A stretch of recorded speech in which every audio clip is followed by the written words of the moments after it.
सुप्रभात बच्चों, कैसे हैं आप लोग? बहुत अच्छे। वेरी गुड, बहुत अच्छी बात है। हम सबको अच्छा ही होना चाहिए, अच्छा सोचना चाहिए, अच्छा रहना चाहिए। तो बेटा, एक्नॉलेज बुक सीरीज अमित प्रकाशन की ओर से मैं शैल जगोता आप सभी का स्वागत करती हूँ। हम पढ़ रहे हैं मुक्तामणि संस्कृत पाठमाला। इसके अंतर्गत आज हम करेंगे पाठ 16 षोडशा पाठ। कौन सा है? आदि कवि वाल्मीकि। तो वाल्मीकि कवि को सभी जानते हैं ना। रामायण की रचना किसने करी थी? महाकवि वाल्मीकि ने। तो उन्हीं के जीवन के बारे में हम और कुछ जानेंगे। पुरा वाल्मीकि नामना एका ऋषि आसीत्, यानी प्राचीन काल में वाल्मीकि नाम के एक ऋषि थे। एकदा सह शिष्य सह स्नातुम तमसा नद्याः तीरम गच्छति स्म। एक बार वे अपने शिष्यों के साथ स्नान करने के लिए तमसा नदी के किनारे जा रहे थे। मार्गे सह व्याघ्रेण विद्धम एकम क्रौंच पक्षिणम अपश्यत्। रास्ते में उन्होंने शिकारी द्वारा घायल किया गया एक क्रौंच पक्षी को देखा। सह सहचरस्य वियोगेन व्याकुलितायाः क्रौचया रोदनम उच्चैः क्रंदनश्च आश्रणो। सहचर के वियोग, सहचर यानी साथ में रहने वाले, के वियोग से व्याकुल क्रौंची का रुदन और उच्च क्रंदन उन्होंने सुना, यानी बहुत जोर से उसका रोना और चिल्लाना सुना। तच्छ्रुत्वा तस्याः दयनीयां दशां च दृष्ट्वा सः कारुणिकः ऋषि द्रवितो अभवत्। वह सुनकर उनकी दयनीय दशा को देखकर वे करुणावान ऋषि द्रवित हो गए, यानी बहुत ज्यादा उनके मन के अंदर, हृदय के अंदर दया आ गई। क्रौंचे क्रंदनात् जातः ऋषि शोक श्लोक रूपेण तस्य मुखात् एव निरगच्छत्। फिर क्या था कि यह सुनकर उनकी दयनीय दशा देखकर वे करुणावान ऋषि द्रवित हो गए। क्रौंची के क्रंदन से उत्पन्न ऋषि का श्लोक के रूप में उनके मुख से इस प्रकार निकला। मां निषाद प्रतिष्ठाम त्वं गता शाश्वती समा यत् क्रौंचुम मिथुन आदेकम अवधि काम मोहितम। क्या कहते हैं कि तुम बहुत समय तक, निषाद तुम बहुत समय तक प्रतिष्ठा को प्राप्त नहीं करोगे, क्योंकि क्रौंचे जो कि कामदेव में, कामना में रत था, उसका तुमने वध किया है। ठीक है, स्पष्ट है बच्चों? मोहित एक दूसरे के प्रेम में लिप्त क्रौंच को मारा है। अयम श्लोक लौकिक संस्कृत साहित्य से आदि काव्य रचना। यही श्लोक लौकिक संस्कृत साहित्य की आदि काव्य की रचना है।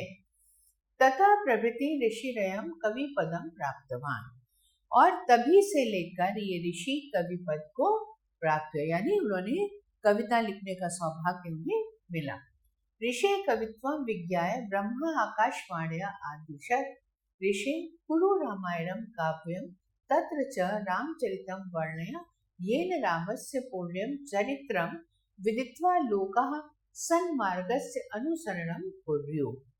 तभी ऋषि के कवित्व को जानकर ब्रह्मा जी ने आकाशवाणी किया और आकाशवाणी से उन्हें आदेश दिया कि हे ऋषि, वर्णेन रामस्य, हे ऋषि कुरु रामायणं काव्यम, कि रामायण जैसे काव्य की रचना करो और उसमें राम के चरित्र का वर्णन करो, जिससे राम का पूर्ण चरित्र जानकर लोग सन्मार्ग का अनुसरण करें, यानी अच्छे मार्ग पर चलें। न ब्राह्मण आदेशानुसारेण वाल्मीकिना श्लोकबद्धा रामायणी कथा लिखिता। ब्रह्मा के आदेश के अनुसार वाल्मीकि ने श्लोकबद्ध रामायण की रचना लिखी। सैव वाल्मीकि रामायण इति नामना प्रख्याता, और वही वाल्मीकि रामायण के नाम से प्रसिद्ध हुई। अस्मिन् कविना अनेक विधानि तथ्यानि वर्णितानि यानी मानव जीवने मार्गदर्शकानि सन्ति। इसमें कवि ने अनेक प्रकार के तथ्य वर्णित किए हैं जो कि मानव जीवन के मार्गदर्शक है, यानी मानव जीवन को अच्छे रास्ते पर चलने का मार्ग दिखाते हैं। अस्मिन् काव्ये वाल्मीकिना पितुः आज्ञा पालनम भ्रातृस्नेहम परोपकारः दया दाक्षिण्यम दीन रक्षा इत्यादीनि मानवतायाः पोषकाणि जीवन मूल्यतानि वर्णितानि सन्ति। इस काव्य में वाल्मीकि ने पिता की आज्ञा पालन, भ्रातृ स्नेह, परोपकार, दया, उदारता, दीन रक्षा इत्यादि मानवता के पोषक जीवन मूल्य वर्णित हैं। यानी इस महाकाव्य में क्या क्या चीजें हैं? पिता की आज्ञा पालन करना, भाई का भाई के प्रति स्नेह, परोपकार, दया, उदारता, दीन रक्षा यानी गरीबों की रक्षा या असहायों की रक्षा इत्यादि मानव के पोषक जीवन मूल्य वर्णित है। अयम कवि संस्कृतस्य आदि कवि उच्यते तत्र रचना आदि काव्यम उच्यते जा उच्यते। ठीक है, ये कवि संस्कृत के आदि कवि कहलाते हैं और उनकी रचना आदि काव्य कहलाती है। तो ये तो थी वाल्मीकि के बारे में जानकारी। अब आओ हम करते हैं शब्द अर्थ।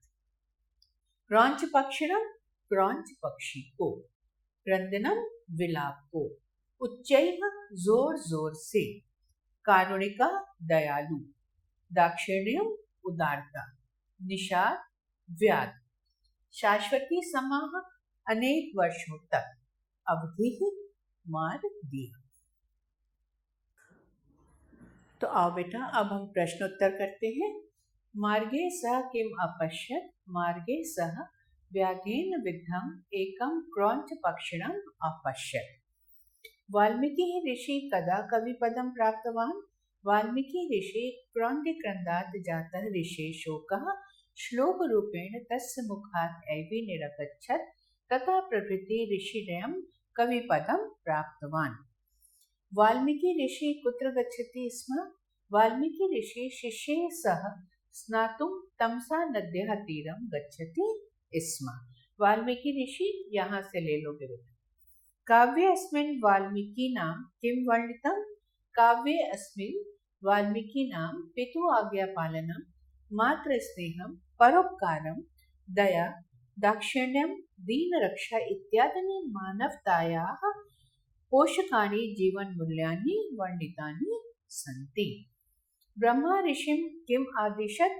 ब्रह्मा ऋषिं आदिशत् ऋषे कुरु रामायणम काव्यम रामचरितम वर्णय, यानी रामायण काव्य की रचना करो और उसमें रामचरित का वर्णन करो। यस बेटा, रिक्त स्थान पूरे करें।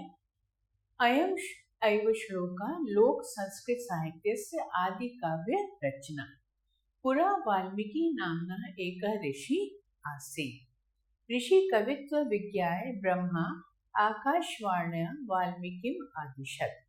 सर्वे वाल्मीकि रामायण इति नाम्ना प्रख्याता। अयं कवि संस्कृतस्य आदि कवि उच्यते, तत्र रचना आदि काव्य प्रोच्यते। ठीक है, अब सही उत्तर पर सही का निशान लगाना है।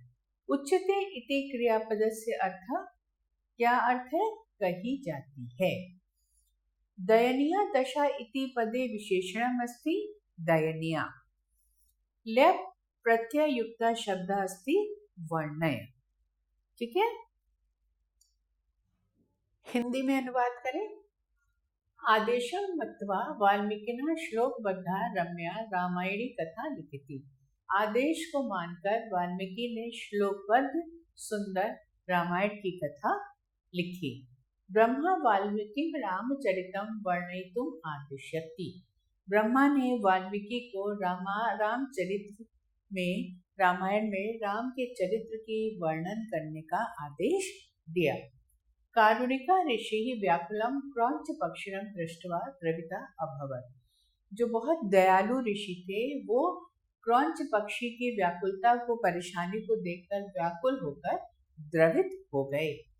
स्नातुं गच्छन् महर्षिणा वाल्मीकिना एकं बिंदम क्रौंच पक्षिणं दृष्टम। स्नान के लिए जाते हुए महर्षि वाल्मीकि ने एक घायल को व्याध के द्वारा मारे गए क्रौंच पक्षी को देखा। अयम कवि आदि कवि उच्यते। इन कवि को आदि कवि के नाम से जाना जाता है या आदि कवि कहते हैं।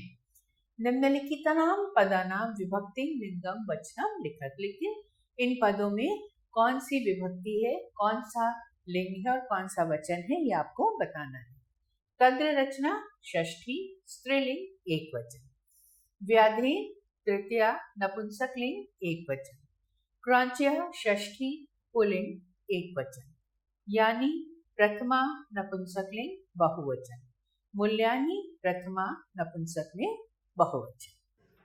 संज्ञा पदों के लिए उचित विशेषण लिखना है। तो रामायणी के लिए श्लोकबद्धा रामायणी, दशां दयनीया दशा, उच्चैः रोदनम, कारुणिका ऋषि, आदि काव्य रचना, सघन वनम, क्रौंच पक्षिणम, परोपकारी नरः, अनेक विधानी तथ्यानि। अब ये संधि और वाक्य निर्माण, ये दोनों एक्सरसाइज आप स्वयं करेंगे। यस बेटा, अब इन सब में बताना है कि कौन सी धातु है और कौन सा लिंग है। अश्रणित श्रण धातु लंग लकार, ददानी दा धातु लोट लकार, आसीत अस धातु लंग लकार, पश्येत पश्य धातु विधिलिंग, स्मरिष्यत स्मृ धातु लृट लकार, पूर्य क्री धातु विधिलिंग। संस्कृत में अनुवाद करना है। प्राचीन काल में वाल्मीकि नाम के एक ऋषि थे। पुरा वाल्मीकि नामना एक ऋषि आसीत्। हे ऋषि रामायण काव्य की रचना करो। हे ऋषि कुरु रामायणम काव्यम रचना। वाल्मीकि ने रामायण की रचना कथा लिखी। वाल्मीकि रामायणी कथा लिखिता। उसकी दयनीय दशा देखकर ऋषि द्रवित हो गए। तस्या दयनीय दशा दृष्ट्वा ऋषि द्रवितो अभवत्। तुम अनेक वर्षों तक भी प्रतिष्ठा को प्राप्त नहीं हो, मां प्रतिष्ठाम त्वं गमः शाश्वती समा। तो आज के लिए बस इतना ही बेटा। अगले पाठ के साथ आपसे पुनः मुलाकात होगी। तब तक के लिए नमो नमः।